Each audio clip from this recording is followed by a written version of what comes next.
C'était il y a 6 mois l'insurrection guinéenne. Grève générale, manifestations quotidiennes et massives dans tout le pays, état de siège, violence, répression enfin, désordonnée, sanglante. Sans doute plus de 200 morts à Conakry, notamment sous les balles de la garde présidentielle.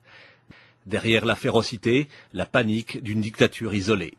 Au départ, c'est un mouvement social, mais qui est politico-social par le fait que tout le monde s'est rendu compte que la répétition permanente de cette situation était due à la mauvaise gouvernance du pays et donc à une carence du personnel politique à gérer correctement les ressources du pays. Aujourd'hui, un calme étrange règne à Conakry. Peu de présence militaire visible. Ici et là, les maisons incendiées de dignitaires rappellent l'explosion de janvier. La vie normale, si l'on peut dire, a repris son cours, et pour qui peut payer, les marchés ne manquent de rien. Obsession des habitants, l'absence d'eau courante et les coupures d'électricité, mais c'est ici l'ordinaire. Concession arrachée par le mouvement au président dictateur Lansana Conté, la nomination en février du diplomate Lansana Kouyaté en attendant des élections législatives prévues pour la fin de l'année. Depuis 3 mois, celui-ci consulte, s'entoure, voyage, le pays patiente, mais s'interroge. Premièrement, la rupture avec la malgouvernance, donc l'impunité.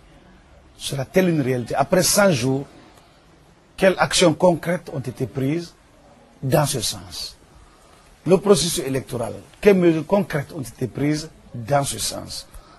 Le problème d'eau et d'électricité, quelles mesures concrètes?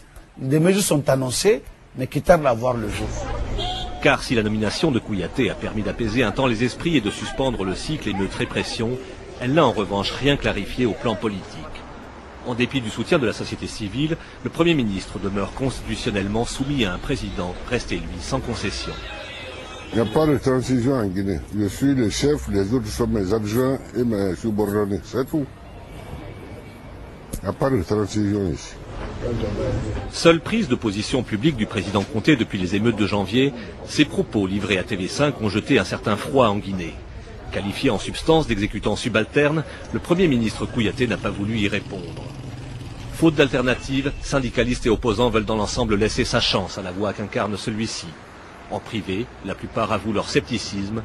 Certains ajoutent à mi-voix qu'une solution militaire à la mauritanienne ne serait pas à leurs yeux la plus mauvaise.